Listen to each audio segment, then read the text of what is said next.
देश में तमाम मुद्दे हैं, लेकिन सबसे बड़ा मुद्दा है रोजगार का।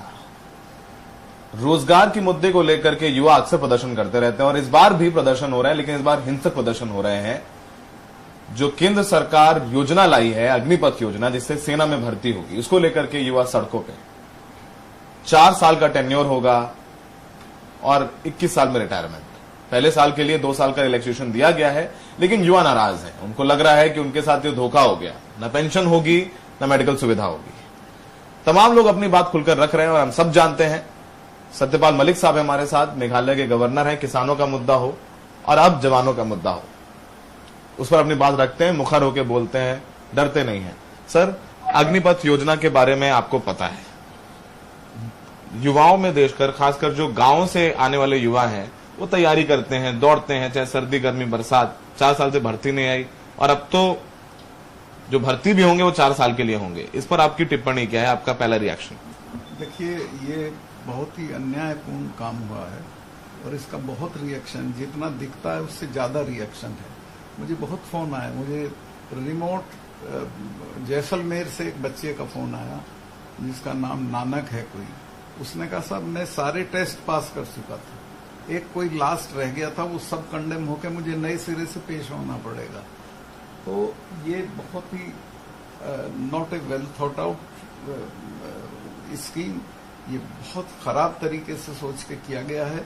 और ये बेसिकली ये शो करता है कि देहात में और केंद्र सरकार में कितना फासला हो गया है। ये जो देहात के हित हैं वो इनके हाथ से ठीक नहीं हो रहे हैं। हालांकि मुझे चार्ज करेंगे, मैं बोलता हूं, लेकिन मैं महसूस करता हूं, चूंकि मैं देहात से हूं, और इसमें तो अब ना इन बच्चों की शादियां होंगी, ना इन बच्चों को और कहीं रोजगार मिलेगा।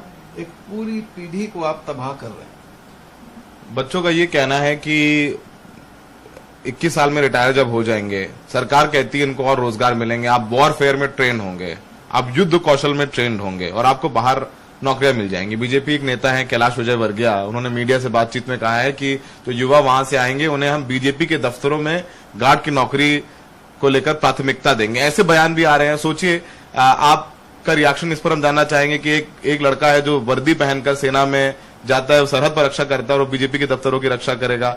कहीं ना कहीं इसको लेकर के भी युवा कह रहे हैं कि नहीं, अब ये सब बयान आते हैं तो और उनका मनोबल गिरता है। ये बहुत अपमानजनक बात कही है और उनको विजयवर्गीय को इसके लिए माफी मांगनी चाहिए। फैक्ट तो ये है कि विजयवर्गीय गार्ड बनने लायक, वो लोकतंत्र की वजह से एमपी हैं, लेकिन वो आप उनके बारे में मालूमात कर लें, वो हैं इस लायक के वो गार्ड बने। और ये बच्चों का अपमान है कि 4 साल की नौकरी के बाद आप उसको गार्ड रखेंगे या उसको आप बड़ा भारी लॉलीपॉप दे रहे हैं कि हम गार्ड रखेंगे। और इससे इतना एलियनेशन हो रहा है जो इनको अंदाजा नहीं है। तो क्या अपील करना चाहेंगे? आपने किसान आंदोलन ने भी बोला है, क्या अपील करना चाहेंगे? करूंगा, सबसे पहले मैं बच्चों से अपील करूंगा कि किसी भी कीमत पे कोई वायलेंस ना करें, सरकारी प्रॉपर्टी का या प्राइवेट प्रॉपर्टी का कोई नुकसान ना करें, लेकिन पूरी एकता और ताकत के साथ संघर्ष करें।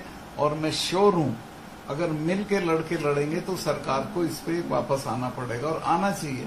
इसको कोई इशू नहीं। मैं प्रधानमंत्री जी से भी हाथ जोड़ के प्रार्थना करता हूं, आप बड़े हैं, आपका कुछ नहीं बिगड़ता है अगर आप झुकते हैं या आप अपना स्टैंड बदलते हैं। ये बहुत गलत काम हुआ है, इससे जितनी जल्दी वापस हो जाए उतना अच्छा रहे।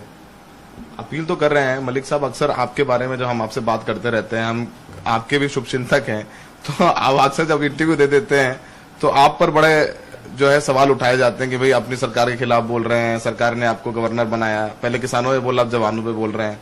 तो आपके बारे में सवाल उठने लग जाते हैं, आपके कृत्य के बारे में आपको क्रिटिसिज्म झेलना पड़ता है। इस पर आप क्या कहेंगे? देखिए, इस पे मेरा ये कहना है, पहली चीज तो ये कि मैं सरकार के खिलाफ नहीं बोल रहा हूँ। मैं चाहे किसान आंदोलन बोला हूँ या अब बोल रहा हूँ, ये दोनों चीजें जो मैंने बोली वो सरकार के हक की हैं।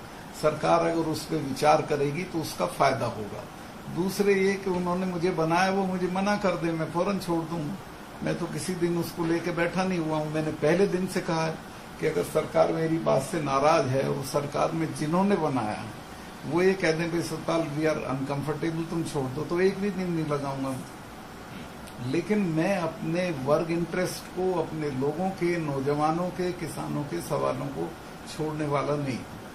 छोड़ने वाले नहीं है किसानों की। इमरजेंसी आज लगाई गई थी इतने साल पहले, आप भी जेल गए थे, तब भी सरकार के खिलाफ बोल रहे थे, आप भी सरकार के खिलाफ बोल रहे थे। बहुत फॉन्ड मेमोरी है, चूंकि जो पहली शाम थी 25 और 26 के बीच की, उसमें जो रामलीला ग्राउंड में मीटिंग हुई थी जिसमें जेपी खुद मौजूद थे, उसमें चरण सिंह जी के पैर में दर्द था तो उन्होंने मुझे भेजा था।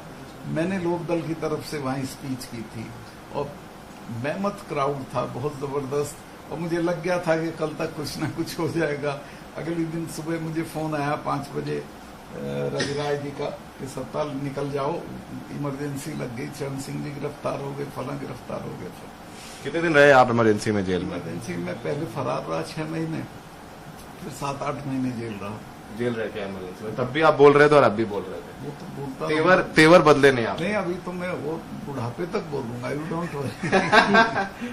तो मलिक साहब अपने चिर परिचित अंदाज में उनका कहना है कि ये जो अग्निपथ योजना है वो बताती है और दिखाती है कि सरकार और गांव के बीच फासला बढ़ता जा रहा है। सरकार को पता नहीं है कि गांव में लोगों की जरूरतें क्या हैं, उनकी इच्छाएं क्या हैं और वहां का युवा क्या सोच रहा है। उनका कहना है कि इस योजना को सरकार को वापस लेना चाहिए। प्रधानमंत्री से अपील भी कर रहे हैं और युवाओं से ये अपील कर रहे हैं कि वो हिंसा ना करें। सहयोगी पवन कुमार के साथ दिल्ली में सौरभ शुक्ला, एनडीटीवी इंडिया।